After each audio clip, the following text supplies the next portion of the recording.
Alright guys, I got another video ready to edit. It's a beautiful day under this firmament. Alright, so back to the analytics. They're showing like 50% or whatever, 57, 54% of y'all that watch this are not subscribed. Please hit that sub button and smash that like button. Look at this pretty boy. Smash that like button, it really helps me fight through the algorithm. Alright guys, on to the video.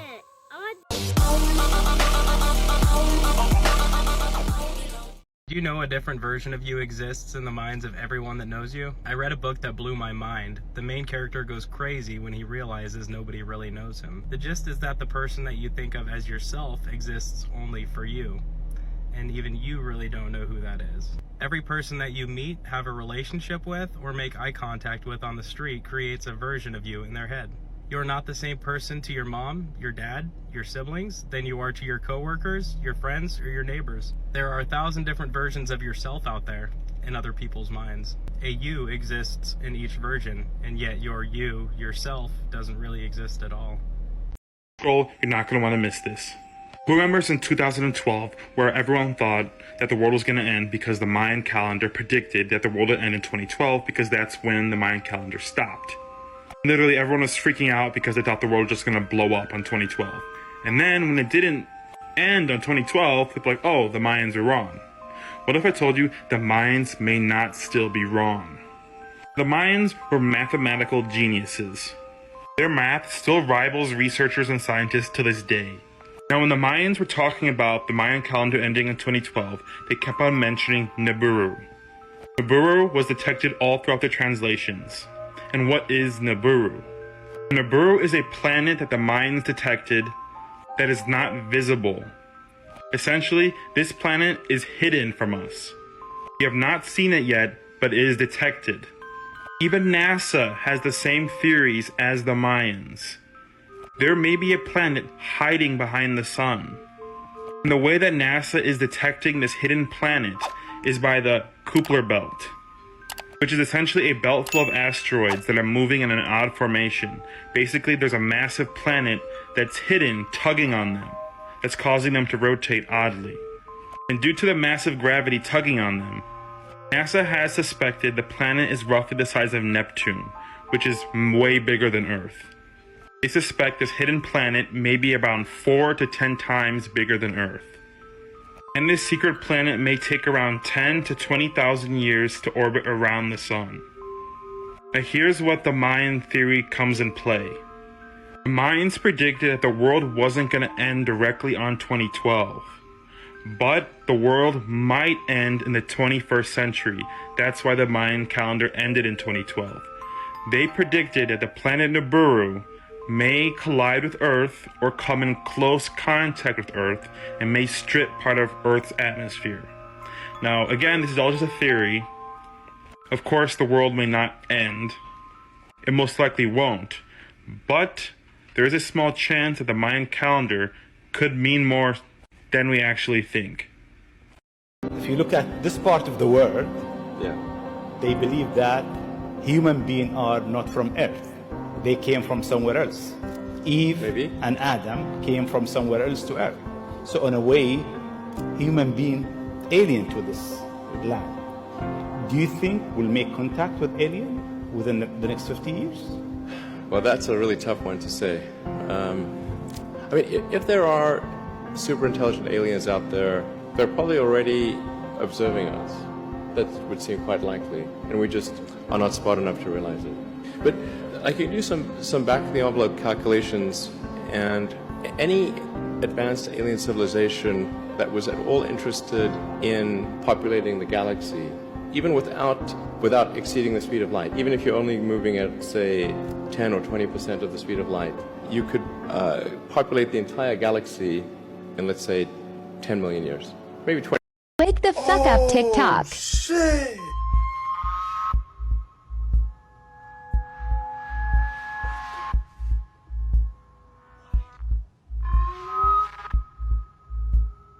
Boy, they draw ugly as shit.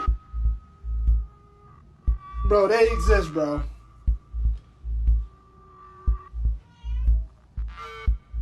Bro, That's not CGI, bro. That joint was on YouTube years ago, but they was telling us. I've been telling y'all, bro. Wake up, bro. It's time to wake up. Look at that shit. Yo. Bro, what kind of foot is that? What the fuck? Yo, listen. The reptilians, bro, keep telling y'all. They here. What is the creepiest thing your kid has ever said to you? So my youngest child has said more than her share of creepy things, but the first one that comes to mind is when she was about 3 or 4. That was the age that I started homeschooling her a little bit alongside her older brother. And on this particular day, we were playing with a globe and talking about the different continents and oceans and the different countries. And she got really interested in this globe, and she was pointing to this particular spot that was sort of in northeast Russia. And I asked her about it, and she says, "Mommy, this is where I used to live." And I just thought she was using her imagination, and I said, "Oh, really? You did?" And she said, "Yeah, that was back when I was a grown-up, before I lived with you." And she proceeded to tell us about her family and her house. And 9/11 locked humanity into the timeline that we're in today. If you didn't already know, 9/11 was a mass ritual. It was very carefully thought and planned out by our own government. It wasn't a random terrorist group that hated America. This was a very specific ritual. 9/11 is a very powerful occult number. And the purpose of this ritual was to bring humanity into a lower timeline, which it worked, which is why you see the majority of people are completely brainwashed and under mind control by our government and by our society. We also had a choice in 2012 whether to ascend or not. The collective did not choose to, so we're also seeing that play out today.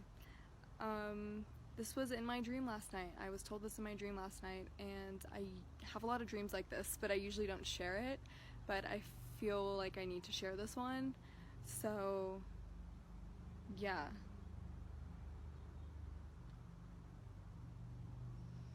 You remember the scene in Jurassic Park where they extracted DNA from amber containing an ancient mosquito? This science fiction story is getting closer to reality every day with the discovery of dinosaur feathers found in amber. For the first time ever, scientists in Myanmar have found a remarkable fossil of amber containing genetic material from a dinosaur, a 99-million-year-old dinosaur. This amber specimen contained dinosaur tails, bone, flesh, and yes, even feathers. This is the first time proof of a feathered dinosaur has ever been found on the planet Earth. Do we get Jurassic Park now? Something that crosses your mind, but you don't say it out loud, because if you did, people would think you're crazy. We're living in a video game, and the pandemic is a reset. I saw someone else make a video about this, and I was like, but then I really started thinking about it. I wrote it all out in my notes and everything, but a while ago, a guy told me, and I thought he was crazy, but there's no way that they can make movies and TV shows unless that thing happened in real life. And I was like, okay, because we were watching like the Avengers or something, so I was like, yeah. But then I started thinking, I know you're probably laughing that Wreck-It Ralph is first, but there's a reason. I think it's in the second Wreck-It Ralph, like a virus infects the video game, and like all the video games are getting taken out, like they're all being reset or like wiped out. COVID has killed like over 1 million people. I'm gonna skip down to iRobot because of what's just happened with Tesla. Funny because Will Smith even like posted something on his Instagram about this. What if we are really in a video game or a simulation and movies are the history of the world? We've been reset so we don't remember. Someone does remember, but let me know if you want me to explain. May have heard music on the dark side of the moon, raising some big questions this morning. Ground control to Major Tom. Up till now, David Bowie is probably the closest we've ever come to hearing space music. But newly declassified audio tapes have just revealed that there might really be music in space. In 1969, as Apollo 10 cruised the dark side of the moon, the part furthest from Earth, where contact with NASA is unavailable, astronauts Eugene Curran and John Young heard something strange. You hear that whistling sound? Sounds like, outer space-time music. Boy, that sure is weird music. Those transcripts were archived and held for the last 4 decades. Now freshly unearthed, though, by NASA's Unexplained Files on the Science Channel. But there may be an earthly explanation. One NASA technician believes the music was caused by 2 different spacecrafts' radios interfering with each other. The alien skull that was found in Bulgaria. And it's not a cute little gray alien. It's more like one of these crazy bastards. Rhodope alien skull, a fascinating relic the likes of which have never been seen before. This skull was found in the Rhodope Mountains in Bulgaria by a man from Plovdiv, a city located 90 miles, 150 kilometers, southeast of the capital city of Sofia. The skull was examined by archaeologist Katya Malamé of the Bulgarian Academy of Sciences, and both of them have said they have never seen anything like it before. The skull is as small as a human baby's, but its bone structure is lighter and thinner, and it weighs only 250 grams, 8.8 ounces. It has 6 cavities that researchers think belong to the alien's sensory organs. There are some places you cannot go to in the astral plane. First one is Area 51. All projectors that have tried to go to Area 51, which we would all try, right? All of them have reported there being some sort of astral bubble which doesn't allow them to go in it. Obviously, this is some form of higher technology which is multi-dimensional. And we know this is a high likely chance to be true, 1, because all astral projectors report this, and 2, the CIA has already declassified documents saying that astral projection is real, so... Number 2, you can't go to the moon. Extraterrestrials from across the galaxy use the moon as some sort of base in order to conduct their activities on. A lot of them just either observe, or they study, or they mine. It's reported that they actually hollowed it out. Apparently they weren't happy when NASA tried to land there, and when astral projectors go there, they're thrown off with some sort of arm. It's clear they don't want people snooping their bases, and they possibly could have some sort of agreement with the government because they've taken so much precautions to make sure people don't snoop in this thing. The third one is Neptune. For some reason, we're told not to go there, which is actually kind of stupid because now people are going to want to go there more. When you think about it, our whole solar system is actually really strange because we're told not to go to certain planets, and certain planets people go to and they see certain things. Like, it's actually really creepy. If you're an astral projector, my DMs are gladly open, and get ready for part 2. Lorelei, come here. Lorelei, who are you playing with? What are you doing? What? Oh, this shit blew my mind. I gotta share this with you. Yo! We are shifting into a new world that is beaming with light. It is exposing all the illusions, all the fakery. The masks are falling like you have never seen before. And it is affecting every single one of our realities. You are now seeing it around the world, and you have probably noticed it in your own personal reality. You are now embracing your higher self, and in doing so, you are waking up your powers, your intuition, your instincts, your senses that have always been dormant within you. Those low vibrating energies that were once part of your life, they know now that you are able to see right through them, and therefore they are removing themselves from your life. They are avoiding you. Those low vibrations can no longer be part of your reality, and that right there is a clear indication that you're right on track with your awakening journey. From the beginning, you created those energies to be a part of your life at one point so that you can understand what you know now. The people who expected you to be what they wanted you to be are now seeing that they are no longer in control. You are now in control of yourself, of your life. And this is the hard part. The people that you thought embraced you for you, they are not going to like your higher self. And they are going to show you their true colors because they can no longer control who you are becoming, free of others' expectations. You are becoming a bright light that is shining on their demons. Your voice of truth will annoy them. They will literally roll their eyes on their end.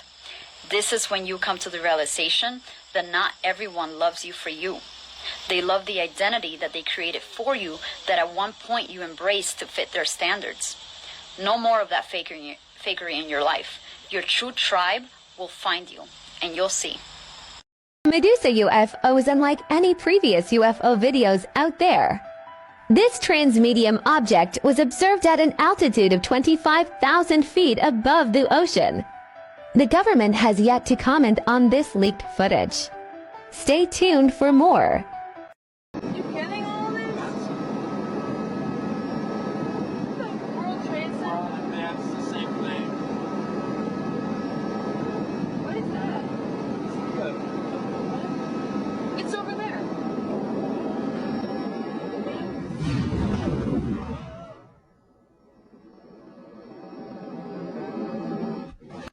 So you're telling me we can go all the way to Mars, but we can't get to the bottom of the ocean? So this is something that makes a lot of people uncomfortable. Like, why are we sending things all the way up there if we haven't looked all the way down there? You get to Mars by going through the ocean. You can't get to the bottom of the ocean because outer space is the ocean. You go through and out, and that's why spaceships come out of the ocean. The ocean and outer space is the same thing, guys. That's why you can't get to the bottom of the ocean, but you can get to Mars. You don't actually go up. You go down to get there. Okay, bye. You know,